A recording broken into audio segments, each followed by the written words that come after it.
Dobrý den, vítám vás u dalšího dílu videokurzu Jak prodám nemovitost. Z minulého dílu už víte, jak správně stanovit cenu vaší nemovitosti. Dnes se podíváme na neméně důležitý krok a tím je tvorba inzerátu. Cílem každého inzerátu je dostat zájemce na prohlídku. Aby vám zavolal, je potřeba mít kvalitně a pečlivě zpracovaný inzerát. Je to podobné jako u rybaření. Abyste chytili skvělý úlovek, potřebujete tu nejlepší návnadu. Jinak kolem vás ryby jen proplují. Co říkáte na tyto inzeráty?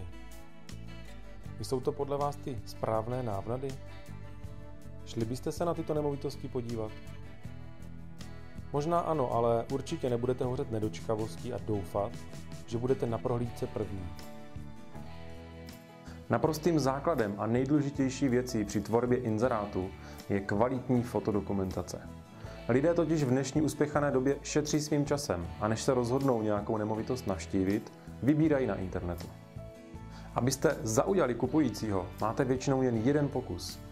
Pokud váš inzerát nezaujme na první pohled, pravděpodobně se k němu už nevrátí.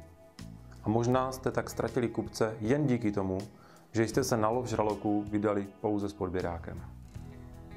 Jak tedy správně nafotit nemovitost? Nesmírně důležitá je příprava před focením. Ukliďte. Dřesplný nádobí nebo sušák s prádlem uprostřed pokoje opravdu nevypadá dobře. Pokud prodáváte luxusnější nemovitost, určitě se vám vyplatí oslovit homestagingovou firmu, která váš byt na focení nachystá, barevně sladí a vybaví vhodnými bytovými doplňky. Schovejte osobní věci. Manželčin akt nebo umyvadlo plné kartáčků, krémů a odličovadel do inzerátu určitě nepatří. Kupující si potřebuje představit v nemovitosti sebe a tímto mu jeho představu narušujete. Udělejte drobné opravy a vymalujte. Odkládáte již několik let opravu kliky u dveří, odlepené podlahové lišty nebo opadené omítky? Teď je ten správný čas s tím něco udělat.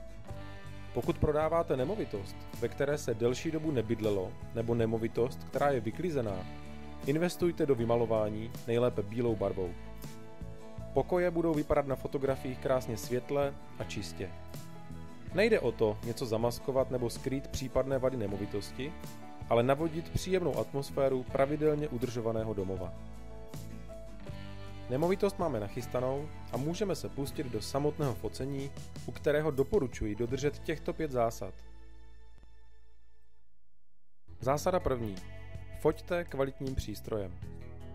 I když se technologie používané v mobilních telefonech posouvají mílovými kroky kupředu a fotografie z některých telefonů vypadají skvěle, přece jen je focení interiéru dosti specifické a především náročné na dostatek světla. Ideální pro focení interiéru je digitální zrcadlovka se širokouhlým objektivem, ideálně s ohniskovou vzdáleností 10 až 20 mm, který je schopen zachytit mnohem větší prostor. Důležitá je také následná úprava fotografií v počítači, kde můžete prosvětlit tmavá místa, zvýšit kontrast anebo upravit teplotu barev. Jen dávejte pozor, abyste neupravovali věci, které jsou ve skutečnosti jinak. Nejde přeci o zkreslení reality, ale o výrobu té nejtřpitivější mušky. Zásada druhá. Zajistěte dostatek světla. Pokud přeci jen budete fotit mobilem nebo méně výkonným digitálním fotoaparátem, musíte zajistit dostatek světla. Takže vytáhněte žaluzie, odhrňte závěsy, rozsviťte. Nikoho nezajímá fotka tmavé místnosti, u které se může jenom domnívat, k čemu slouží. Ideální je použít digitální zrcadlovku s externím bleskem, který vám zajistí dostatek světla i v místech, kde toho přirozeného světla příliš není. Zásada třetí. Foťte ve vhodnou denní dobu a za hezkého počasí. Dům zvenku vyfoťte za slunečného počasí. Východní stranu ráno, západní naopak odpoledne, abyste zajistili co nejvíce přirozeného světla. Interiér je vhodné fotit, když je venku lehce pod mrakem.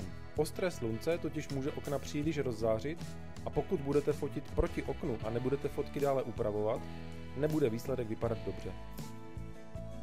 Zásada čtvrtá. Dbejte na kompozici fotografie.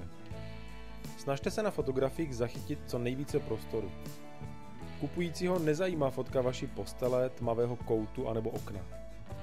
Stoupněte si co nejvíce do rohu místnosti nebo do dveří a snažte se zabrat co největší část místnosti. Foťte co nejvíce na šířku. Místnosti focené na šířku totiž působí mnohem prostorněji. Na výšku jen tam, kde je to opravdu nutné, například sprchový kout v koupelně. Zásada 5. Slaďte fotografie s ročním obdobím. Pokud prodáváte v létě, neinzerujte nemovitost zapadanou sněhem. Jak na vás působí tato fotografie? Našel jsem ji u inzerátu domu na prodej, který majitel nabízí už od zimy a bohužel si nedal tu práci, aby dům v létě přefotil, takže v létě vypadá poněkud bizarně. Nevím, jestli byste při pohledu na zasněženou zahradu dostali chuť na pohárek dobrého vína, středně propečený steak a posezení s vašimi přáteli.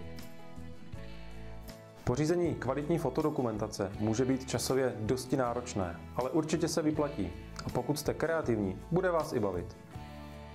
Tak, nemovitost už máme nafocenou, teď stačí přidat jen zajímavý popisek a hurá do světa.